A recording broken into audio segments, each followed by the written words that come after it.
If your applications use Spring AI tool calling, MCP server transports, Headroom's LLM proxy, or TensorZero Gateway, review patches and configuration today. The practical risks include an AI app invoking a tool that was not meant for the current request, unauthenticated MCP memory exhaustion, cross-user LLM memory exposure, and file or cloud metadata reads from an LLM ops gateway. Start by updating affected packages, enforcing authentication, and reducing which tools and internal endpoints AI services can reach. Lead item, CVE 2026-59318 in Spring AI tool calling support.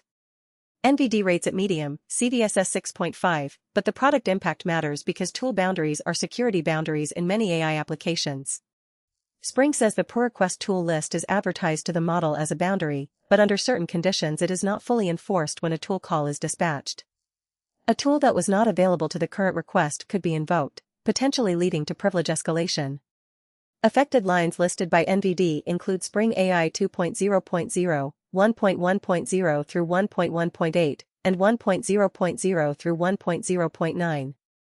Defenders should upgrade according to Spring guidance, keep sensitive tools out of shared runtimes, and log tool name, user, session, and authorization decisions.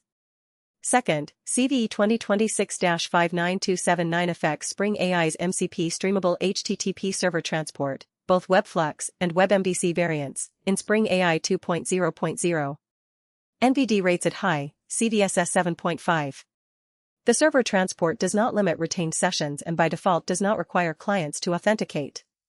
A remote attacker can make the server accumulate unbounded sessions until memory is exhausted, causing denial of service for legitimate clients. The immediate defensive move is to avoid exposing unauthenticated MCP endpoints, require authentication, add rate limits and session limits at the edge, monitor heap and session counts, and update when the Spring advisory directs. Third, CVE 2026-77776 affects Headroom's LLM proxy memory identity handling.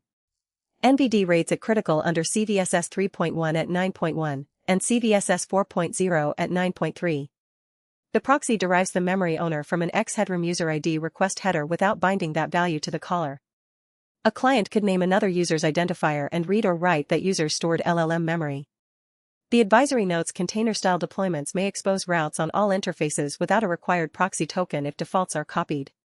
Update to a fixed release or commit, require a strong proxy token, bind memory identity server-side, and avoid exposing the proxy directly to untrusted networks. Fourth, CVE 2026-54457 affects TensorZero Gateway before 2026.6.0. NVD rates it high, CVSS 7.7. TensorZero is an LLM ops platform, and a vulnerable internal object storage endpoint accepts a caller-supplied storage path that can override object storage configuration. Depending on deployment access, this can read arbitrary files from the gateway file system, including credentials, or send object storage requests to internal or cloud metadata endpoints. Upgrade to TensorZero 2026.6.0, restrict gateway access, block metadata endpoints from application workloads, and review logs for unusual object storage paths or outbound destinations. Checklist, upgrade Spring AI, Headroom, and TensorZero, require authentication, restrict tool and memory access, block metadata endpoints, monitor abnormal MCP sessions, tool invocations, and outbound requests.